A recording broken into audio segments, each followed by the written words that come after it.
Your doctor has recommended that you have coronary artery bypass surgery. But what does that actually mean? Your heart is located in the center of your chest. It is surrounded by your rib cage and protected by your breastbone. Your heart's job is to keep blood continually circulating throughout your body. The vessels that supply the body with oxygen-rich blood are called arteries. The vessels that return blood to the heart are called veins. Like any other muscle in the body, the heart depends on a steady supply of oxygen-rich blood. The arteries that carry this blood supply to the heart muscle are called coronary arteries.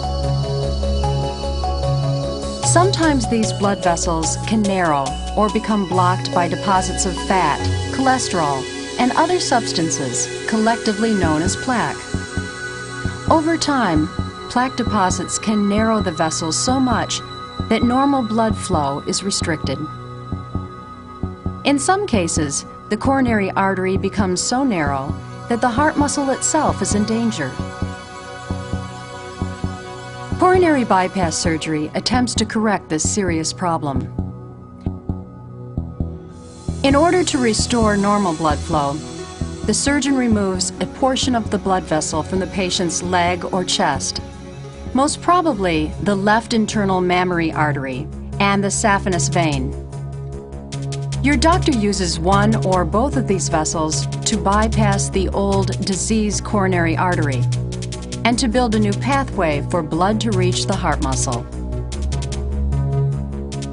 These transplanted vessels are called grafts, and depending on your condition, your doctor may need to perform more than one coronary artery bypass graft. Of course, operating on the heart is a complex and delicate process, and in the case of bypass surgery, your doctor will most likely need to stop your heart before installing the graft. During the time that your heart is not beating, a special machine called a heart-lung machine will take over the job of circulating and oxygenating your blood. By using this machine, your doctor is able to repair the heart without interfering with the blood flow to the rest of the body. Following surgery, your heart will be restarted and you will be disconnected from the heart-lung machine.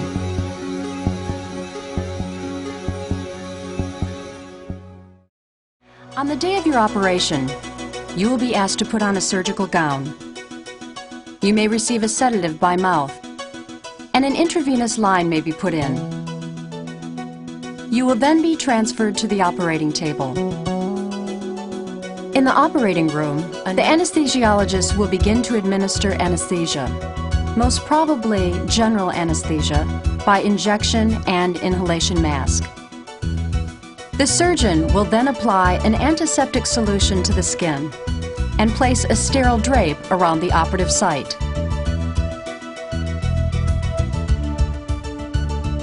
One or more sections of blood vessel will be taken from the leg, thigh, or chest wall, and the incision at those points will be sutured and bandaged.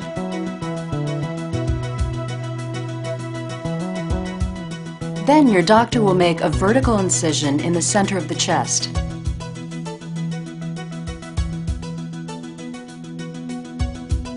Skin and other tissue will be pulled back in order to expose the breastbone.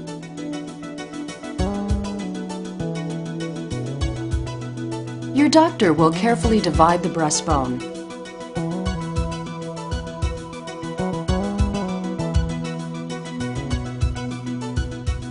And a special instrument called a retractor will be used to hold the chest open.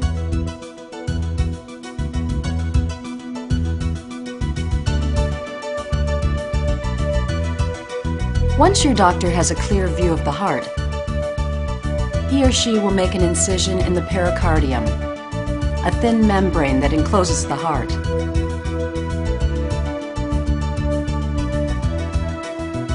Pulling the pericardium back will reveal the beating heart. Before the graft vessel or vessels can be attached, a heart-lung machine must be connected. A heart-lung machine takes over the job of circulating and oxygenating the blood, so that your doctor will be free to stop your heart for the length of the operation. To connect the heart-lung machine, one tube is placed into the aorta, and a second tube is placed into the right atrium of the heart.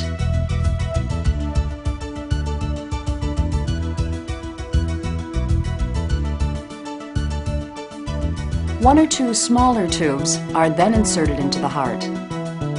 These will carry a special solution that helps preserve the heart's temperature. When all the tubes are in place, the surgical team will turn on the bypass machine. It will begin to circulate the blood as the heart cools. As the cooled blood circulates through the heart muscle also cools, causing the heart to beat at a slower pace.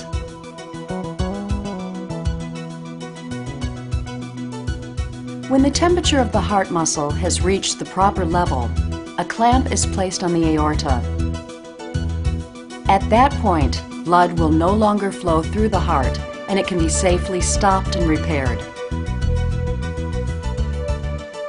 To complete the bypass graft procedure, your doctor attaches the ends of the new vessels on either side of the diseased area or areas of the old coronary artery.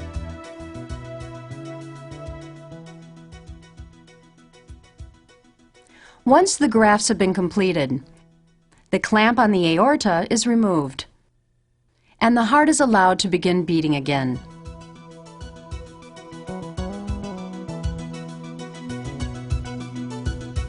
As the temperature and the rhythm of the heart slowly return to normal, the heart-lung machine is disconnected.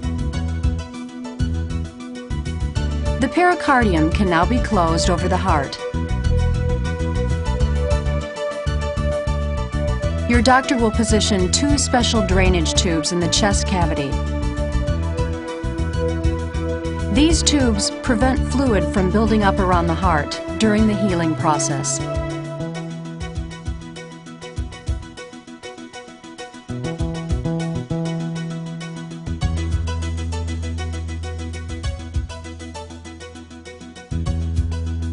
The breastbone is then closed with metal wire.